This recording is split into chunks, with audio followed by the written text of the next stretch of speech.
Alors bonjour, mon nom est Maître Yves Jolicoeur. Bienvenue dans cette capsule Condo Légal. Il faut se rappeler qu'en tant que copropriétaire, vous êtes exposé à plusieurs risques. Et pour les affronter adéquatement, il faut être bien assuré. D'abord, il faut savoir que vous avez une obligation légale de souscrire une assurance responsabilité civile en vertu des nouvelles dispositions introduites par le projet de loi 16 à l'article 1064 du Code civil.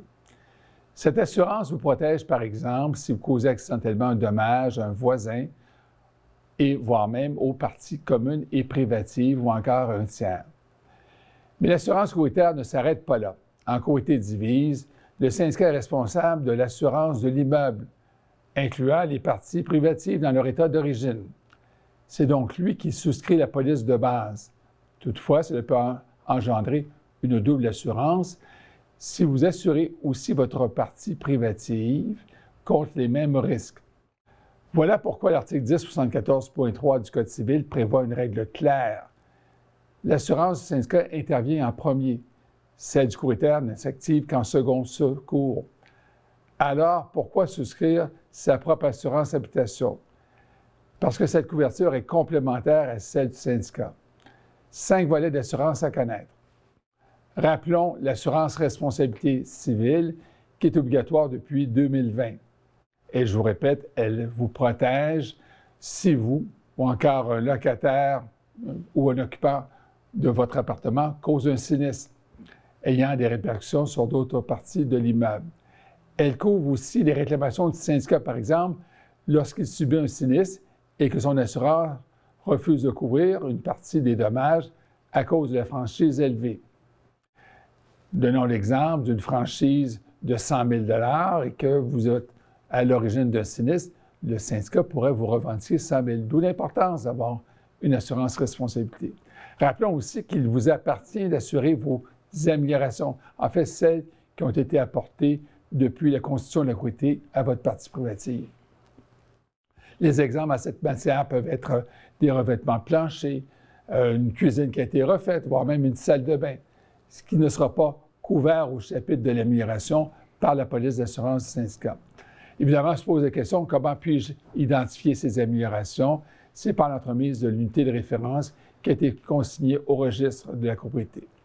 Ce document présente l'état d'origine de votre unité et depuis 2020, tous les syndicats sont tenus de la tenir à jour pour évaluer la valeur des améliorations, conserver vos factures, contrats et également, si jamais les améliorations sont très importantes, vous pourriez toujours consulter un évaluateur écrit.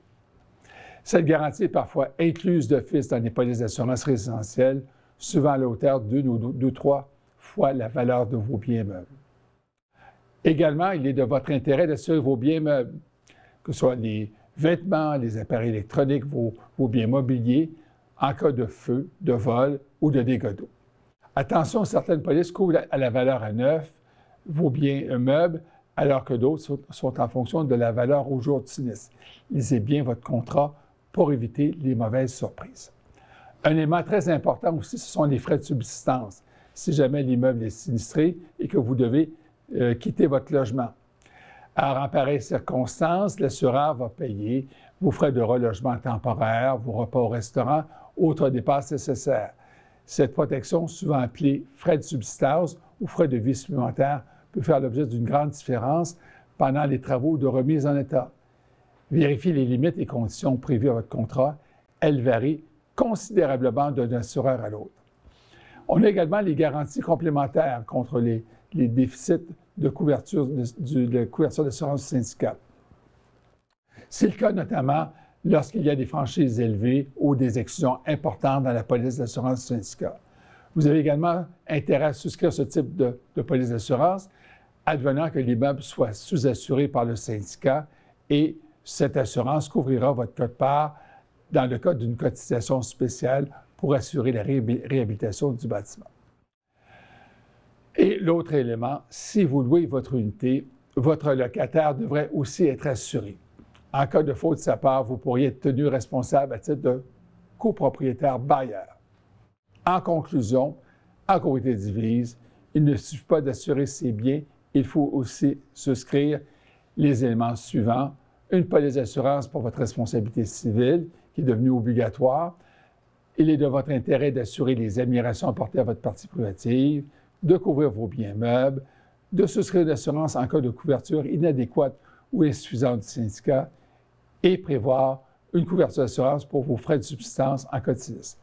Prenez le temps d'en discuter avec votre courtier ou un agent d'assurance lorsqu'il s'agit d'un assureur direct.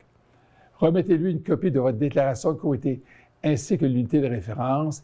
Il aura le devoir de vous apporter les conseils adéquats en pareilles circonstances. En résumé, soyez prévoyants et protégez vos avoirs comme il se doit. Merci.